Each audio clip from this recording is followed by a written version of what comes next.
आणि यानंतर आता घेऊयात महत्त्वाच्या बातम्यांचा वेगवान आढावा महाफास्ट 100 मधून।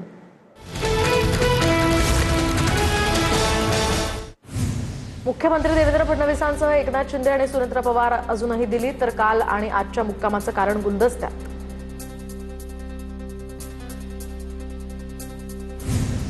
मुख्यमंत्री फडणवीसांनी पंतप्रधान मोदींची भेट घेतली। मुख्यमंत्री फडणवीस सध्या दिल्ली दौऱ्यावर, फडणवीस, शिंदे आणि सुनेत्रा पवार दिल्लीत।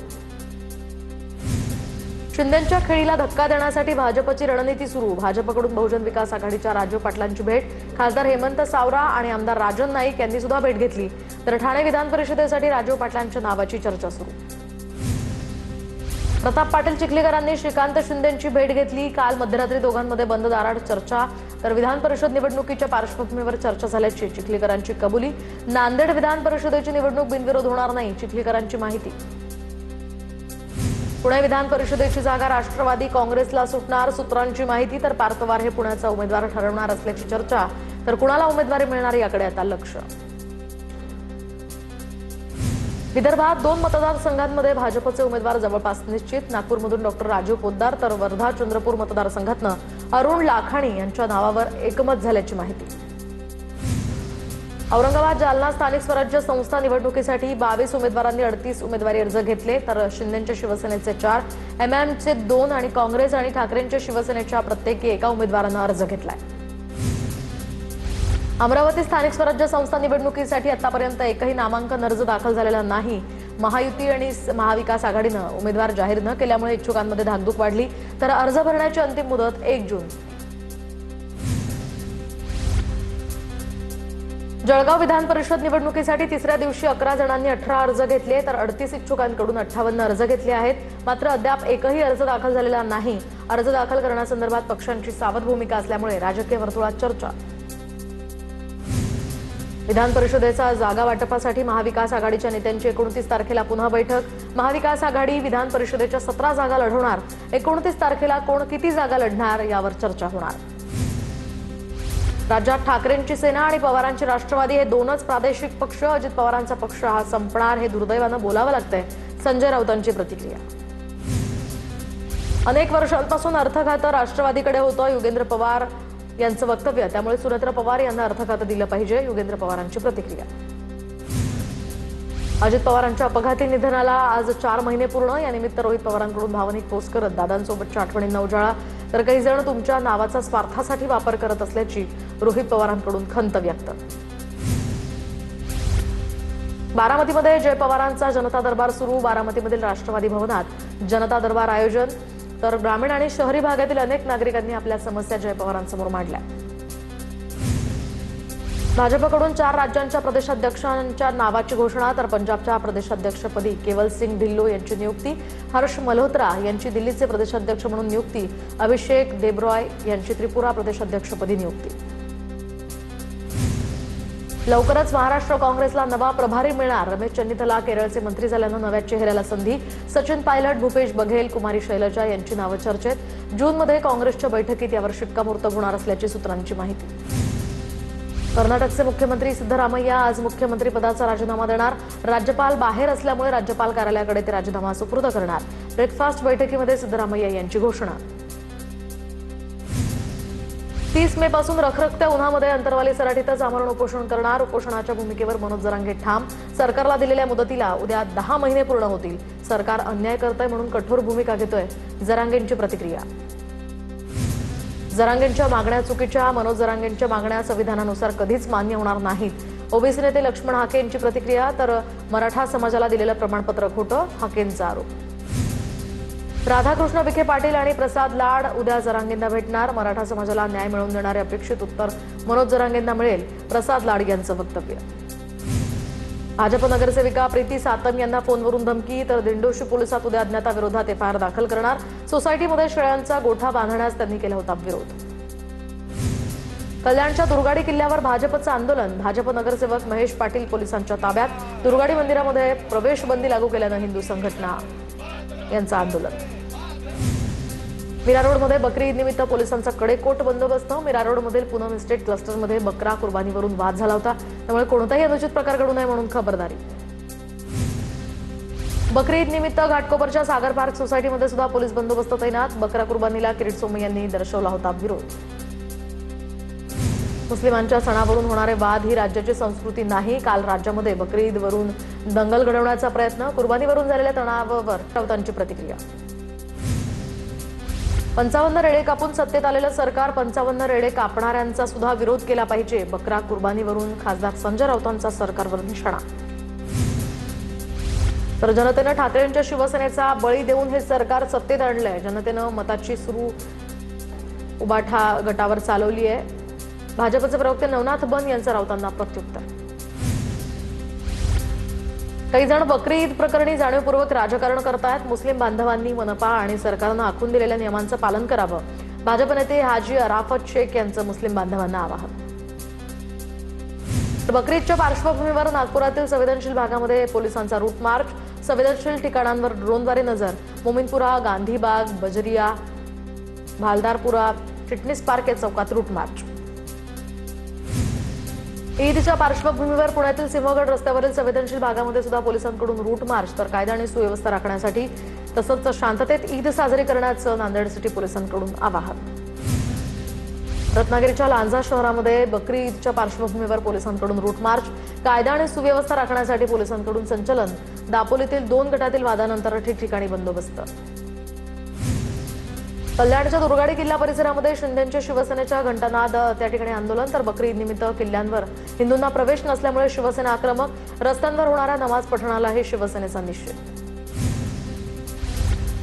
कल्याणच्या दुर्गाडी परिसरामध्ये ईदच्या पार्श्वभूमीवर मोठा पोलीस बंदोबस्त तैनात। दुर्गाडी किल्ल्याकडे जाणारे 3ही रस्ते बंद। 300हून अधिक पोलीस बंदोबस्तात सहभागी। नाशिकच्या मालेगावमध्ये बकरी ईदचा सण उत्साहात साजरा। मुख्य ईदगाह मैदानासह 14 ठिकाणी मुस्लिम बांधवांकडून सामुदायिक नमाज पठण। पुण्यात आज आणि उद्या सारसबाग बंद राहणार। शहरात प्रतिबंधात्मक आदेश लागू केल्यामुळे सारसबाग बंद। सारसबाग येथील मंदिर मात्र दर्शनासाठी सुरू असणार। सारसबाग ही फक्त हिंदूंसाठी राखीव करण्यात यावी, आनंद दवे यांची मागणी। तर आज मंदिर पण बंद ठेवावं लागतंय। हिंदू सरकार कुणाच्या दहशतीखाली आहे, आनंद दवेंचा सवाल। 4,500 कोटींच्या धान्य वाहतुकीमध्ये भुजबळांनी टक्केवारी मागितली। 26 वर्ष वारंवार त्याच कंपन्यांना धान्य वाहतुकीचं काम दिल्याचा आरोप। छगन भुजबळांवर अंजली दमानी यांचा आरोप। संबंधित कंत्राट रद्द करण्याची दमानी यांची सरकारकडे मागणी। अंजली दमानी यांचे एमएसआरडीसीचे चेअरमन अनिल कुमार गायकवाड यांच्यावर घोटाळ्याचे आरोप। तर जास्तीच्या व्याजदरासाठी नियम धाब्यावर बसवून फसवणूक केल्याचा आरोप। एचडीएफसी बँकेमध्ये 45 कोटी ठेवी देऊन आरबीआयची फसवणूक केली। एमएसआरडीसीच्या गायकवाडांची चौकशी करण्याची ही दमानी यांची मागणी। पक्षाला विरोधकांच्या दावणीला बांधणारा धंदा खपवून घेणार नाही, मंत्री उदय सामंतांचं नाव न घेता महेश शिंदेंना सूचक इशारा। तर फलटणमध्ये राजेगट सोबत असल्यामुळे शिवसेनेचाच आमदार होणार, उदय सामंतांची प्रतिक्रिया। शिवसेनेच्या पदाधिकाऱ्यांना दमबाजी केलेली खपवून घेणार नाही, मंत्री उदय सामंत यांचं सोलापुरातील कार्यकर्ता मेळाव्यामध्ये वक्तव्य। पदाधिकाऱ्यांवर गुन्हे दाखल करण्याची धमकी सुद्धा खपवून घेणार नाही, सामंतांची प्रतिक्रिया। नसरापूर प्रकरणी आरोपी भीमराव कांबळे विरोधात आरोप निश्चित। तर आरोपी विरोधात पुरावे असल्याचं कोर्टाचं निरीक्षण। आरोपी भीमराव कांबळेला पहिल्यांदा कोर्टात प्रत्यक्ष हजर केलं। विशाल अग्रवाल यांच्यावर कारवाई करावी, माजी आमदार जगदीश मुळीक यांची मागणी। तर जामीन मिळाल्यानंतरचं सेलिब्रेशन चुकीचं असून हे पुण्याच्या संस्कृतीला शोभत नाही, मुळीक यांची प्रतिक्रिया। पोर्श कार अपघात प्रकरणातील आरोपींना पैशांचा माज, निष्पाप लोकांचा बळी घेणाऱ्या अग्रवाल कुटुंबावर पुणे पोलिसांनी कारवाई केली पाहिजे, सामाजिक कार्यकर्त्या तृप्ती देसाईंची मागणी। विशाल अग्रवाल याला घरात घुसून मारलं पाहिजे, हा सगळा पैशांचा माज असून कायद्याचा धाक उरला नाहीये। शिवसेनेचे नेते रवींद्र धंगेकर यांची अग्रवाल कुटुंबियाच्या व्हिडिओवरून ही संतप्त प्रतिक्रिया। मला एका महिला नेत्याकडून फोनवरून धमकी, अभिनेत्री दीपाली सय्यद यांचं वक्तव्य। तर करिअर उद्ध्वस्त होईल, फोनवरून धमकी, दीपाली सय्यद यांची माहिती। मुंबई पाठोपाठ पुणे, नाशिक, छत्रपती संभाजीनगर आणि नागपुरात सीएनजी दरवाढीचा फटका। नाशकात ₹1.35 तर पुण्यामध्ये ₹2.50 सीएनजी महाग। तर नागपूर आणि छत्रपती संभाजीनगरमध्ये सुद्धा सीएनजीच्या दरात प्रत्येकी ₹2ची वाढ। रत्नागिरी जिल्ह्यातील अद्वैत पेट्रोल पंपावर डिझेल नसल्याचा फलक। मुंबई गोवा मार्गावरील अनेक पेट्रोल पंपांवर डिझेल वितरणावर सुद्धा मर्यादा। डिझेल संपल्यामुळे वाहनधारकांना मनस्ताप। जळगाव जिल्ह्यामध्ये इंधन तुटवड्यामुळे टुरिस्ट वाहनधारकांवर परिणाम। तर रेल्वे स्टेशन, बस स्थानक या परिसरात टुरिस्ट गाड्या डिझेल अभावी उभ्या। तातडीनं डिझेल पुरवठा सुरळीत करण्याची ही मागणी। रत्नागिरीतील खेडमध्ये सीएनजी वाहनांसाठी स्वतंत्र लाईनच्या मागणीवर गॅसच्या पंपावर गोंधळ, स्थानिक चालक आक्रमक झाल्यामुळे काही काळ तणाव निर्माण, घटनेचा सीसीटीव्ही समोर। लॉकडाऊन सारखे दिवस लवकर येतील, विजय वडेट्टीवारांचं वक्तव्य। तर महिन्याभरात पेट्रोल 170 रुपयांवर आणि डिझेल 150 रुपयांवर जाईल, पैसे सुरक्षित ठेवा, गुंतवणुकीच्या भानगडीत पडू नका, वडेट्टीवारांची प्रतिक्रिया। चंद्रपूरमध्ये वडेट्टीवारांना काँग्रेसचे नगरसेवक सांभाळता आले नाही, नवनाथ बन यांची टीका। तर लॉकडाऊन हे देशात नाही तर चंद्रपूरमध्ये काँग्रेसला लागणार, बन यांचा वडेट्टीवारांवर निशाणा।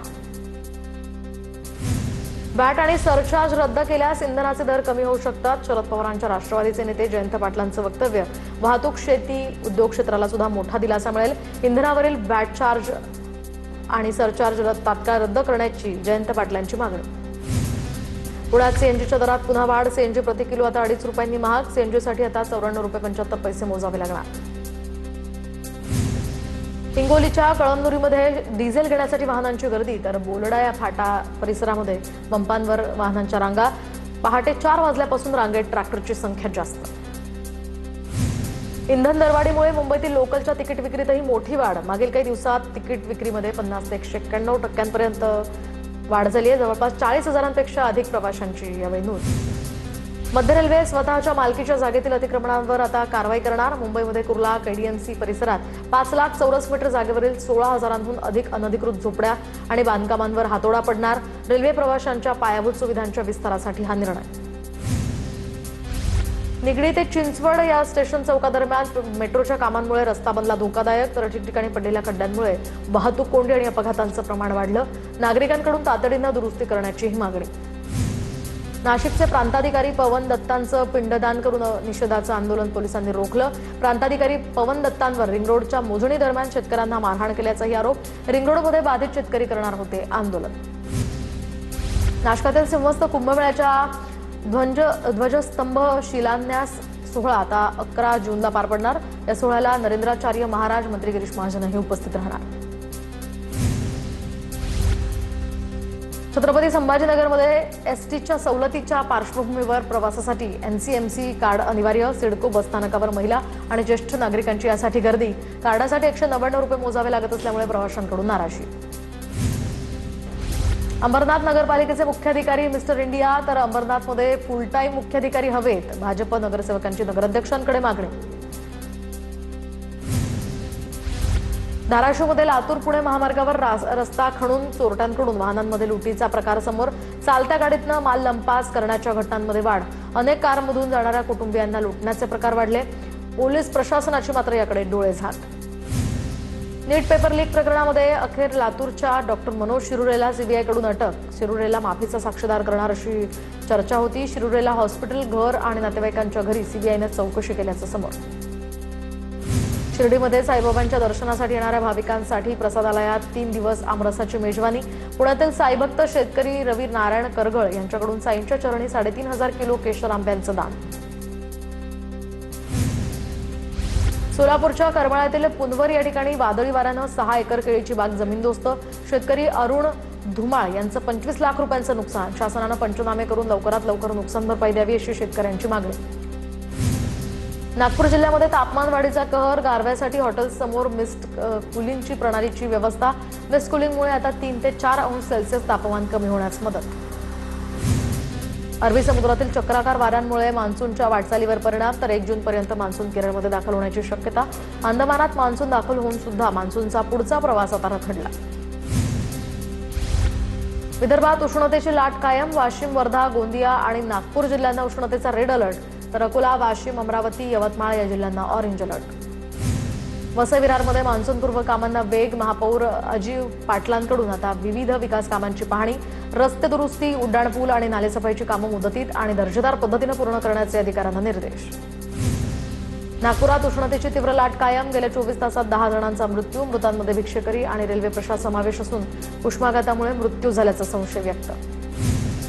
सोलापुरातील सलगर वस्ती परिसरामध्ये शेकडो देशी वृक्षांची कत्तल, महापालिकेची कोणतीही परवानगी न घेता ही झाडं तोडण्यात आली असा पर्यावरणप्रेमींचा आरोप, खासगी जागांमधील जवळपास 150हून अधिक झाडं विकासकांकडून तोडण्यात आल्याचा आरोप। सावंतवाडीमधील मटकर दाम्पत्यानं जगातील सर्वात उंच शिखर माउंट एव्हरेस्ट सर केलंय. नेपाळ प्रशासनाकडून आता त्यांचा विशेष सन्मान, तर ते संपूर्ण कोकणातनं माउंट एव्हरेस्ट बेस कॅम्पपर्यंत पोहोचणारे पहिले दाम्पत्य ठरले.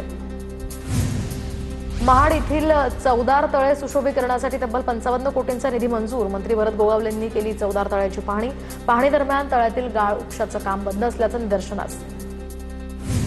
उल्हासनगरमध्ये ऑनलाईन पेमेंटच्या बहाण्यानं दुकानदाराला गंडा. दुकानदाराची 6,500ची फसवणूक, तर 2 मोटर घेऊन अज्ञात चोरट्यांचं बाईकवरून पलायन.